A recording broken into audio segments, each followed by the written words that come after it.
Relationship advice. How do I, 27 male, support my brother, 29 male, and his marriage after his fiancée, 27 female, cheated during her bachelorette party? I'll try to keep this as brief as possible, and for anonymity, I will refer to my brother as Jack and his fiancée as Jill. My brother Jack and his fiancée Jill have been together for about 4 years and engaged since early 2019. I really liked them together and felt that Jill was the first, marriage material girlfriend that my brother dated. The wedding was planned for earlier this year but was cancelled indefinitely, after it was discovered that Jill cheated during her bachelorette trip 5 months before the wedding. She had no intention of ever telling him, but he found out when he saw a text from a friend of hers that was on the trip. The text basically said, "I don't know how I can stand up in front of your families and give a toast after what happened." After a few days of trickled truths and arguing, it came out that Jill had sex with someone while drunk. Jack was devastated and called off the wedding immediately. They broke up and about a month later Jack was in a new city with a new job. This seemed like the best possible scenario, since he was away from her and had new things to keep his mind busy. Well, that lasted all of a few weeks and slowly, Jill was getting back into his life. Now, a little over a year after the incident, she has moved in with him in his new city and just last week they became re-engaged. What? I have absolutely no respect for Jill, or any cheater for that matter, and I don't understand how Jack can see past what she did. There is no excuse for cheating, and to do it during a bachelorette party shows you have no respect for your partner or potential marriage. The first time I saw Jill after she cheated, which was at a family holiday only 2 months later, I was a little nasty and got scolded by Jack and my mother. From that point forward I have basically given Jill the gray rock treatment. I don't engage with her, unless she says something first, and when I do talk to her, my answers are short. I assumed that they were doomed to fail, and I would just have to put up with her until Jack finally came to his senses. Now that they are re-engaged, it looks like I am going to have to put up with Jill longer than I expected, and I'm not sure I can keep up the gray rock routine. There's only so many, ahas, left in me before I snap and say, "Hey, remember when you effed that guy?" My question is, how can I be supportive of my brother and his marriage when I have no respect for his partner whatsoever? Now for the top advice. Ask him when's the next bachelorette party. No joke, he's probably thinking that as long as there's no bachelorette party, everything will be cool. This, and constantly ask her after the fact, how her last night of Freedom D was as good this time around when she does have another party. And if you're lucky and you keep up the reminders, she might just cheat again. Tell your brother to get a prenuptial agreement. Tell your brother to grow a backbone. I think, for the most part, you're totally in the right for how you feel about Jill and what she did. At a certain point though, I think you will need to examine where the line is, where your hatred of Jill begins to hurt your brother. You obviously despise her, I probably would too, and the pain she caused to your brother and family. However, life is messy and some couples sometimes reconcile, even after infidelity. If they stay together and their marriage is successful, at some point your hatred will be the thing hurting your brother as much as or more. If the pain fades over time, then Jill's cheating. Focus your energy on being there for your brother, rather than hating her. Gray rock for now, but keep an eye out for your brother's best interests, since he's the one you want to support. If, down the line, he decides he made a mistake getting back together with her, you can be the one to embolden him. However, if he really forgives her, it will be up to you to try to as well. If you're close with your brother, you may also want to talk to him honestly about what's going through his head right now. I'm sure he's confused, but there may also be layers to the story you don't know. Nothing that would justify the cheating, but perhaps something that would justify the forgiveness. Now for the next story. Found out my girlfriend is sleeping with her boss. My girlfriend and I have been together for 10 years. We have 2 kids, though I am not the biological father. I have considered myself dad for the 10 years as the real father is seldom in the picture due to prison/lifestyle.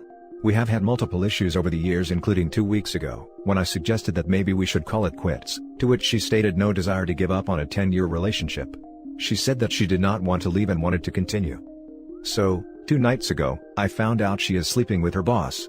She fell asleep with the phone in her hands and a thumb on the keyboard, as if she actually passed out while typing, so when I flipped over because she was snoring, I see a message saying she can't wait until his hands and mouth all over her again. With her hands still holding the phone, I scroll through the messages and see that it has been going on for about 2 months. Lots of I love yous and actual talk of marriage. Never proper for a boss to be with his manager, but he did think she was single, not that it makes it right, just eliminating the anger towards him. I was referred to as the ex multiple times. I then grabbed the phone from her sleeping hands and nudged her several times trying to get her to wake up and hear my disgust, but she was out cold. I then forwarded a couple of their messages to mine so that she wouldn't be able to deny their existence. I also wrote her at that time hoping the notification would wake her, or that she would see them as soon as she did wake up. Normally, she gets up a couple hours before I do. This morning, she overslept and didn't wake up until I did at 7:30. She ran out to her appointment before work, but did not talk to me before leaving. A few minutes later, she got in a serious car wreck, totaling my car and sending her to the hospital. With COVID rules applying, she noted me as her lone visitor and was called notifying me of the accident. I rushed to the hospital, now full of sorrow as well. The sadness went away as I learned she would be okay, though in some pain, few breaks, stitches etc. In the wreckage, her phone was lost/destroyed as well as a lot of her memory of that morning, but not my memory of what I saw in the messages I sent to my phone. At this point I have no idea if she knows that I know. No matter my anger, I didn't feel like it was the appropriate setting to discuss all of this at the hospital. But it's eating away at me. She is still in the hospital, had surgery today, and will take several weeks to get on her feet again. My quandary is several parts. When do I confront her about the infidelity? Possible that she already knows that I know, but doesn't want to talk about it right now. She is probably going to be released tomorrow. The problem with me is that, I have a very hard time staying mad at anyone and often forgive things I shouldn't. Infidelity being one of them. This is not the first time though I have been 100% faithful through the relationship. Also, why on earth would she want to stay when I gave her an out several weeks ago? I'm just a bit at a loss right now. I don't think I've ever been this ready to be done with things. I love my kids, and think that them leaving will take away a lot of stability in their lives. The house is completely mine, so she would be the one leaving. More than anything, I think I'm just trying to get it all off my chest and get a little clarity before going through what is sure to be a messy breakup. I don't need to be told I'm an idiot for forgiving the prior ex and should have known this would come again. Thanks all. Now for the top advice. Some tough love. Stop being a pushover. Confront her when she's discharged and begin making plans to end the relationship. Yeah, I was thinking that when she's discharged. Make sure to tell his company, so they can deal with this. Thanks. I was considering that, but that takes some of the means to her leaving away. And it's honestly a little more spiteful than I'm capable of. I'm usually a live and let live kind of dude. I suggest you go see a lawyer and get yourself fully protected while she recovers. Once the lawyer gives you the thumbs up, tell her it's time for her to leave. She just wants the home and stability you provide her kids. Tell her she can move in with her boss. I don't know if I need a lawyer. I pay all the bills, mortgage is all me. Make sure, 10 years supporting her and her kids could leave you on the hook. Spend the money and protect yourself. Good idea. I'd be happy to keep the kids, but that wouldn't happen. I'm pretty sure there's no common law in Kentucky. She's not dying. It is perfectly fine for you to tell her right now that you caught her cheating and it is over. As soon as she is healthy enough to be discharged from the hospital, arrangements can be made to boot her out of your house. True. Good point. Now for the last story. My 35 male, ex-wife's 34 female, fiancé, 30s male, want to take my last name as his own when they get married. It rubs me the wrong way, and I'm afraid it may cause an issue if I don't handle it properly. My ex-wife and I met in college, and I was immediately attracted to her free-spirited nature and sense of adventure, because I was very similar at the time. Long story short, we were together for a total of 9 years and married for 7 of those. We ended up having 2 kids during the time, a son, 9 male, and a daughter, 7 female. It's been about 4 years since the divorce was finalized. Honestly, we had a pretty good marriage. However, we both realized as we got older that our visions of how we saw our daily lives wasn't going to mesh. She is just as she always was, attending music festivals, stopping by art shows, or trying some new hobby. I basically became what many might consider the boring one, who kind of just wanted to have nights in cooking or watching movies, doing projects for the house, or reading books with our kids. Neither one of us faults the other for our marriage not working out. As a result, we are on great terms with one another. This has been wonderful for co-parenting. However, there is an issue that has recently popped up, that I just don't know how to feel about. My ex is supposed to get married in March to a guy she has been dating for a few years. I'm happy for her. Her marriage isn't the issue. My issue is with their last names. Weird, I know. Please, let me explain. When we got married, we went the traditional route most do, where she took my last name. This time around, they, my ex and her fiancé, decided that he would like to take her last name, because he doesn't like his for some reason. So, what's the problem? She never went back to her maiden name after the divorce. The guy wants to take my last name as his own. I know that it's kind of silly because anyone can legally change their name to pretty much whatever they want. However, this situation just rubs me the wrong way. I understand that my last name became her last name also from a legal standpoint, But the name is my family surname that she chose to share. It may be worth noting that I did not push for her to take my last name in any way. This guy is not part of my family. Let me be clear, that I actually really like her fiancé. He is a good guy who I have no issue with being around my kids, and who I even just like on a personal level from when we have hung out at activities that revolved around the kids. He will be a great stepdad or even a father, if they have a kid of their own, but that doesn't change the fact, that he isn't part of my family. Additionally, and maybe this sounds petty, but I wouldn't want anyone to assume he is my children's father based on the fact that him and my kids all have the same last name, which is not a common last name.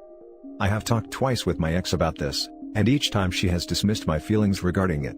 The first time she basically maintained that it was just a name, but didn't really have a response when I asked why they didn't use her maiden name or just choose a last name they both liked or agreed on if the name didn't matter. The second time, she told me that he really likes my last name and doesn't care for his own. This is when I found out why they were going this route. This issue has been running through my mind more and more as their wedding date, current state of the world permitting, approaches. I don't know if I should address this with him also since we are on friendly terms, talk this over with my ex more, or just let it be and accept it. I don't want this as in any way affect my relationship with my ex, as I feel that us having an issue would be bad for co-parenting reasons. Does anyone have advice on how I should handle this?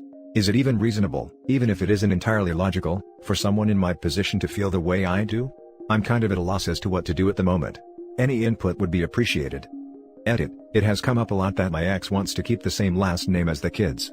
This is not the case. She assumed she would be taking his last name and was fine with that. The fiancé is the one who said he doesn't want her to change her name. He wants her to keep it so that he can have my last name. Edit: it also seems worth noting, as it has come up several times, that I did not ask my ex to take my last name or expect it. I was fine with her keeping her own and us just hyphenating the kid's last name. She was the one who chose to take my last name, because that was what she wanted for herself. I'd have less of an issue with this, if I had insisted she take my name and this same situation arose. Now for the top comments. Yes, it is weird.